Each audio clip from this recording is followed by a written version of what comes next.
A continuación tenemos desde España al doctor José Gutiérrez con su tema Síndromes geriátricos de la enfermedad de Alzheimer. Hola, soy Pepe Gutiérrez, coordinador asistencial del área de gestión clínica de geriatría del Hospital Montenaranco de Oviedo.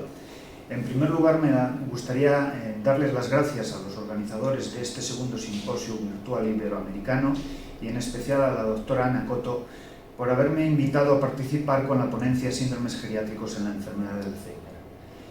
Podemos considerar la enfermedad de Alzheimer como un paradigma de patología en las personas mayores, ya que es una enfermedad muy prevalente, cuya incidencia aumenta con la edad, se asocia a pluripatología y por lo tanto polifarmacia, aumenta el riesgo de dependencia funcional, de trastornos del estado de ánimo y del síndrome del cuidador, y por todo ello va a condicionar un elevado número de consultas en atención primaria, visitas a urgencias, hospitalizaciones y como consecuencia un incremento del gasto sanitario y una pérdida de calidad de vida de las personas y de sus familiares. El área de gestión clínica de geriatría está estructurada con una elevada asistencia sanitaria en sus unidades de hospitalización, destacando entre ellas la unidad de agudos donde ingresan pacientes con patología médica aguda o crónica reagudizada. Hasta un 25% de estos pacientes presentan deterioro cognitivo y en la mayoría de los casos el diagnóstico de ese deterioro cognitivo es una demencia degenerativa tipo Alzheimer, sin descartar que en muchas ocasiones tienen un elevado componente vascular. Asimismo, disponemos de 25 plazas en hospital de día y 4 consultas externas de geriatría. Entre las consultas externas de geriatría, destacar la de geriatría general, así como la de cardiogeriatría y la de valoración de fragilidad de pacientes con estenosis aórtica grave sintomática. Asimismo, disponemos de 2 consultas de deterioro cognitivo específicas para diagnóstico de demencia y en concreto de enfermedad de Alzheimer, que reciben pacientes tanto de atención primaria como desde los servicios de urgencias, como desde las distintas plantas de hospitalización y desde las distintas especialidades médicas y quirúrgicas. En la mayoría de ocasiones estos pacientes acuden para el diagnóstico inicial de enfermedad de Alzheimer, pero en muchas otras el diagnóstico ya ha sido realizado y acuden por alteraciones del comportamiento o trastornos del estado de ánimo. Destacar la alta incidencia en estos pacientes de insomnio. En la consulta se realiza una valoración geriátrica integral por parte del médico y de la enfermera, destacando la valoración clínica de las patologías previas, la situación nutricional, la situación funcional, situaciones de fragilidad, el grado de deterioro cognitivo, así como las alteraciones de la conducta y los trastornos del estado de ánimo acompañantes, la problemática social que puede aparecer en este tipo de pacientes, incluido el síndrome del cuidador. Destacar que existen una serie de síndromes geriátricos muy prevalentes en los pacientes mayores con enfermedad de Alzheimer, destacando la pluripatología y la polifarmacia, tanto la prescripción inadecuada como la prescripción subóptima, las situaciones de malnutrición o riesgo de desnutrición, las alteraciones del comportamiento con situaciones de agitación, delirios, deambulación o vagabundeo, trastornos del sueño, alteraciones del estado de ánimo, así como situaciones de fragilidad, alteraciones de la marcha y caídas o sobrecarga del cuidador. Sé que muchos de estos síndromes geriátricos van a ser tratados específicamente en este simposio por otros conferenciantes. Yo me voy a dedicar durante el resto de mi exposición a hablarles específicamente del síndrome de fragilidad. ¿Y por qué el síndrome de fragilidad? Porque es un problema cada vez más prevalente en todas las especialidades médicas y quirúrgicas, incluida la especialidad de neurología. Y va a ser una orientación en la toma de decisiones diagnósticas y terapéuticas en este tipo de pacientes. Diferenciar entre pacientes robustos, frágiles o dependientes nos va a servir para tomar decisiones conjuntamente con el paciente y en muchas ocasiones con la familia. Asimismo, la fragilidad es una patología muy prevalente en los pacientes con enfermedad de Alzheimer.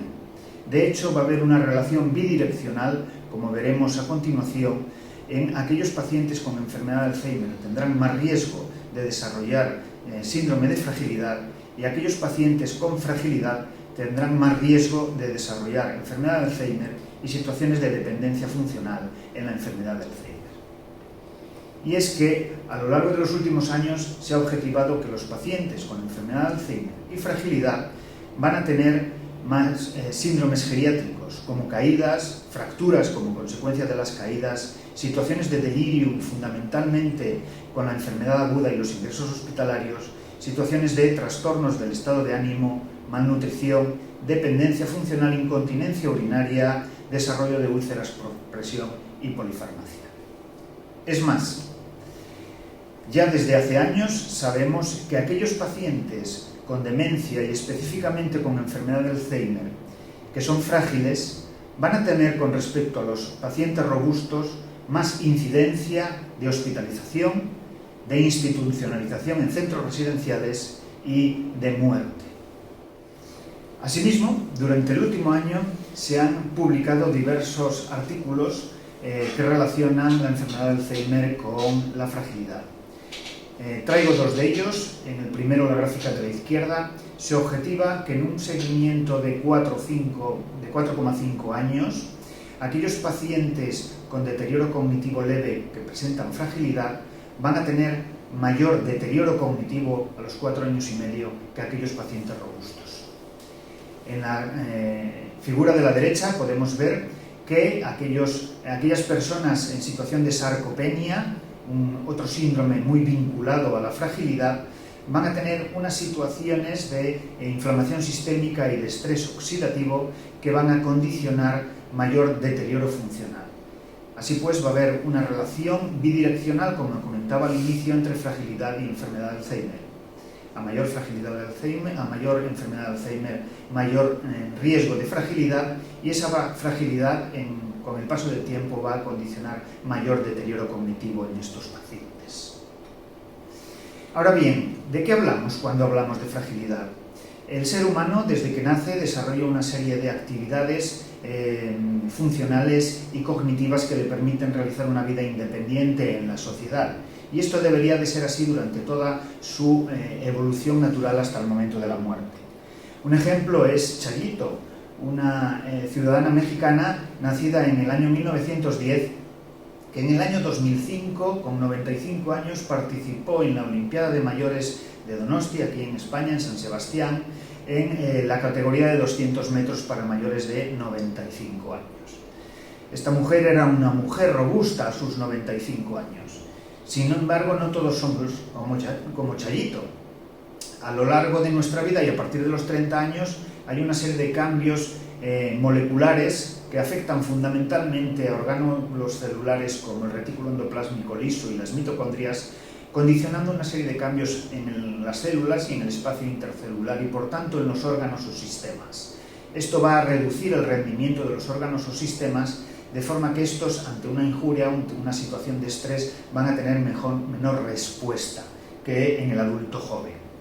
Así pues, aparece el síndrome de fragilidad, que es una situación de riesgo de deterioro funcional o dependencia funcional ante una enfermedad directamente incapacitante, como puede ser la enfermedad de Alzheimer, o indirectamente incapacitante, como pueden ser las enfermedades cardiovasculares.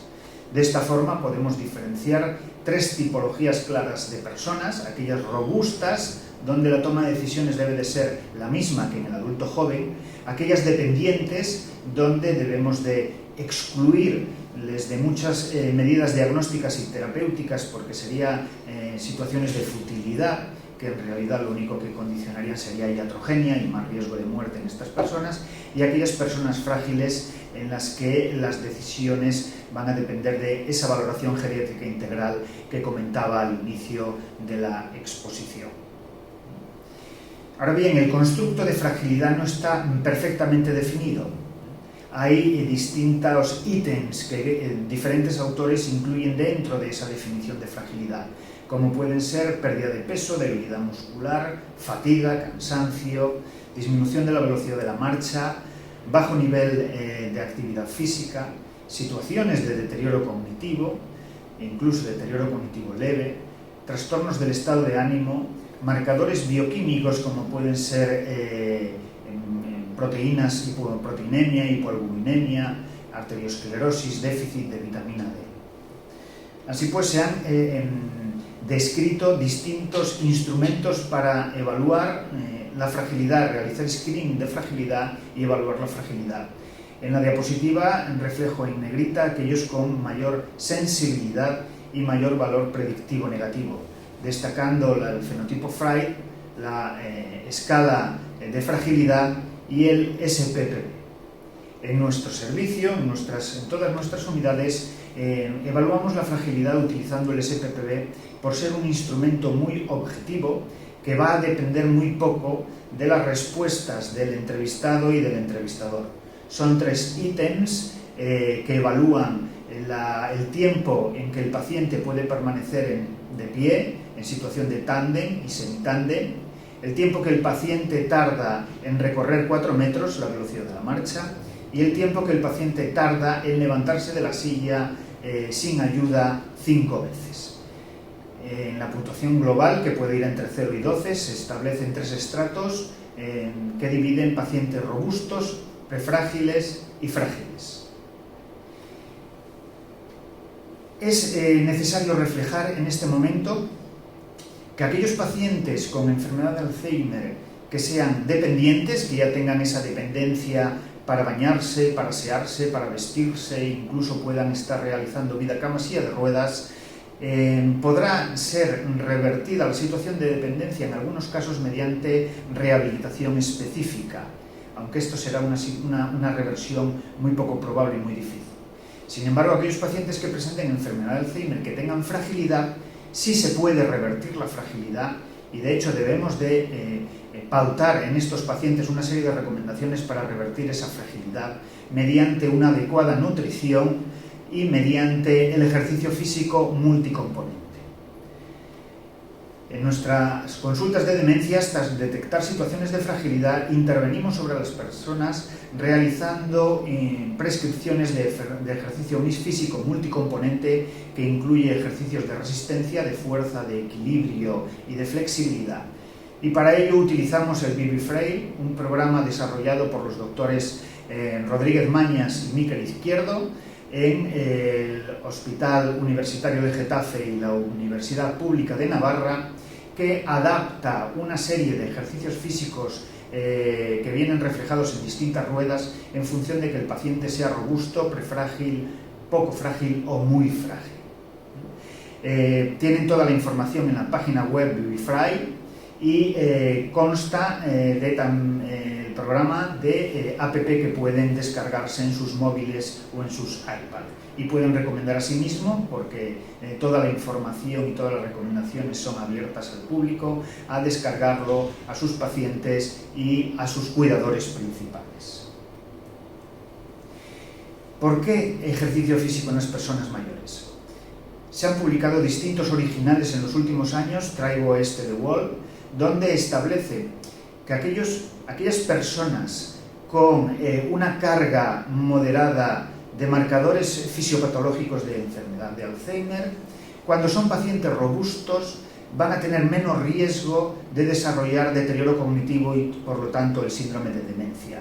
Sin embargo, aquellos pacientes con una carga moderada de marcadores fisiológicos de enfermedad de Alzheimer, que son frágiles, van a tener mucho más riesgo de desarrollar el síndrome demencial. De ahí la importancia de recomendar ejercicio físico en estos pacientes. Y todo esto tiene una explicación fisiológica, ya que el ejercicio físico va a disminuir las situaciones de estrés oxidativo y de inflamación sistémica, y con ello va a contribuir a disminuir el riesgo de progresión de enfermedad de Alzheimer y el riesgo de progresión de deterioro cognitivo. De ahí que sea un imperativo en la salud pública prescribir ejercicio físico a nuestros pacientes con enfermedad de Alzheimer y otros tipos de demencias. Se han descrito los beneficios del ejercicio físico en pacientes con enfermedades cardiovasculares. Sin embargo, también en los pacientes con enfermedad de Alzheimer van a tener un notable impacto sobre su salud, de forma que van a disminuir notablemente el riesgo de presentar síndromes geriátricos asociados, va a disminuir la incidencia de agitación, disminuir los delirios y el vagabundeo, y con ello disminuir el consumo y la prescripción de psicofármacos, especialmente de neurolépticos y benzodiazepinas. Va a facilitar el sueño en este tipo de pacientes y va a mejorar su estado de ánimo. Por otro lado, va a intervenir, como decíamos, sobre aquellas enfermedades cardiovasculares que puedan presentar de forma concomitante, va a mejorar las situaciones de fragilidad, disminuir el riesgo de caídas y disminuir la progresión de demencia y de deterioro cognitivo. No solamente en la consulta externa realizamos ejercicio físico con nuestros pacientes, también en las unidades de agudos, aquellos pacientes que ingresan por enfermedad médica aguda o crónica reagudizada, terapéuticas ocupacionales en planta realizan ejercicio físico sobre estos pacientes. No debemos olvidar que los pacientes mayores que ingresan por enfermedad aguda tienen un elevado riesgo de deterioro funcional durante la hospitalización. De hecho, 2 de cada 3 van a tener un nuevo deterioro funcional, y este deterioro funcional, esta dependencia funcional, va a persistir al mes del alta al menos en 1 de cada 3. Factores de riesgo para ellos son el sexo femenino, la dificultad de movilidad previa y el deterioro cognitivo existente previamente. De ahí la importancia de realizar ejercicio físico durante los pacientes con enfermedad de Alzheimer ingresados por enfermedad aguda. Con ello hemos demostrado que se mejora el índice de Bartel al alta, que se puede mejorar la velocidad de la marcha al alta y que se puede disminuir la situación de fragilidad mejorando la puntuación en el SPPB al alta. En definitiva, fragilidad es un síndrome muy importante en los pacientes con enfermedad de Alzheimer que debe de ser evaluado en la práctica clínica diaria para posteriormente prescribir ejercicio físico en aquellos pacientes prefrágiles y frágiles con el objetivo de mejorar el pronóstico de la enfermedad en este tipo de pacientes. Muchas gracias.